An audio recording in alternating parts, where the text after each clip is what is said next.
কথাটা? সবার পরিবার আছে না? পরিবার ছাড়া কিন্তু কেউ নেই, সবারই কি আছে? একটা পরিবার আছে। সেই পরিবারে আমরা আব্বা আম্মা, ভাই বোন, ছেলে মেয়ে, পিতামাতা, স্বামী স্ত্রী মিলেই কি একটা পরিবার। তাহলে এই পরিবারটা গড়ে ওঠে কিভাবে? পরিবারের বন্ধনটা গড়ে ওঠে বিবাহের মাধ্যমে। কিসের মাধ্যমে? বিবাহের মাধ্যমে।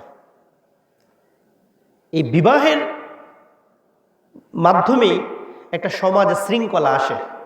বিবাহ ছাড়া একটা সমাজ কখনো টিকতে পারে না।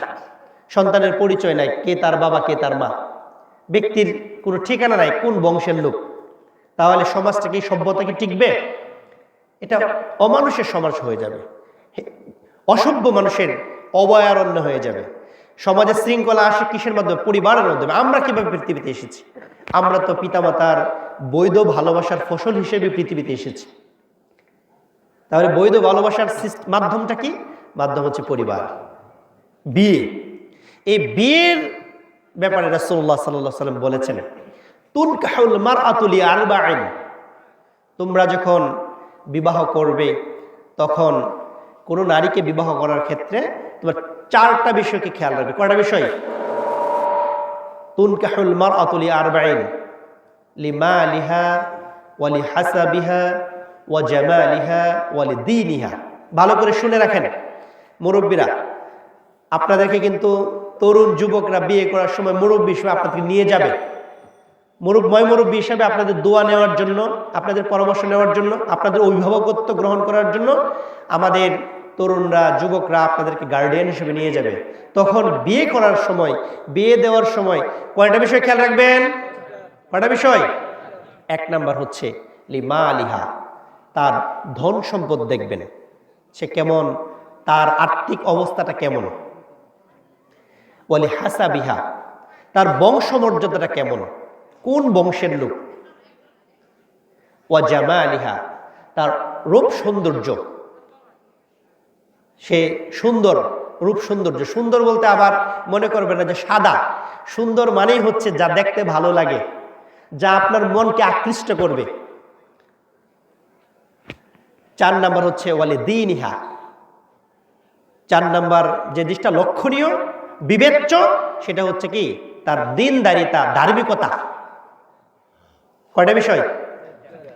আল্লাহ রাসূল বলছেন ফাউজফার বিদাতিদ দ্বীন, 4টা বিষয়ে যে লক্ষ্য রাখবা, খেয়াল রাখবা, বিবেচনা করবা, এর মধ্যে অগ্রাধিকার দিবা, প্রায়োরিটি দিবা দিনদারিতাকে, ধার্মিকতাকে। কথাটা কি বুঝছেন? আপনি 4টা বিষয়ে দেখবেন, কিন্তু অগ্রাধিকার দিবেন কোনটাকে? 4টা বিষয়ের মধ্যে মাল দেখবেন কেমন। আপনি যেরকম মালের অধিকারী, মেয়ে পক্ষ সেরকম। কথাটা কি বুঝছেন না? আপনি যে ধন সম্পদ দেখবেন, মেয়ের কুটিপতি দেখবেন না, আপনি যে লেভেলের, এটাকে বলে কুফু। এটাকে কি বলে? কুফু, সমতা। আপনি যে বংশের, আপনি যে ক্যাটাগরির, আপনি এই ক্যাটাগরির লোক দেখবেন। আপনি যেরকম সুন্দর, আপনি সেরকম সুন্দর দেখবেন। এই সবগুলি তো দেখবেন ওই, কিন্তু অগ্রাধিকার দিবেন কোনটাকে? দিনদারিতাকে।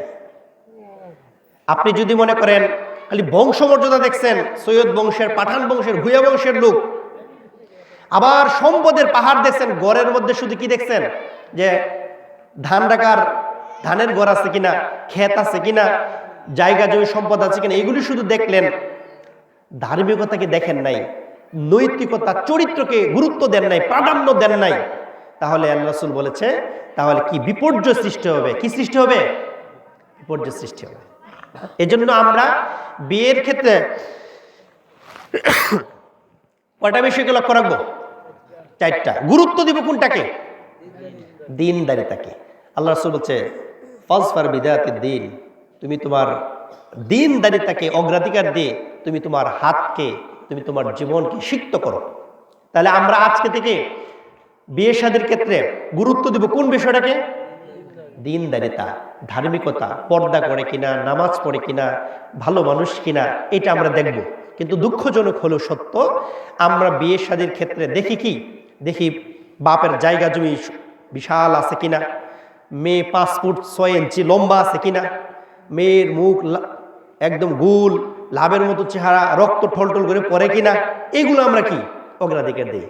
আপনি এগুলো যদি পান, এগুলো যদি থাকে আলহামদুলিল্লাহ, কিন্তু আপনি অগ্রাধিকার দিবেন কোনটাকে? দিনদারিতাকে।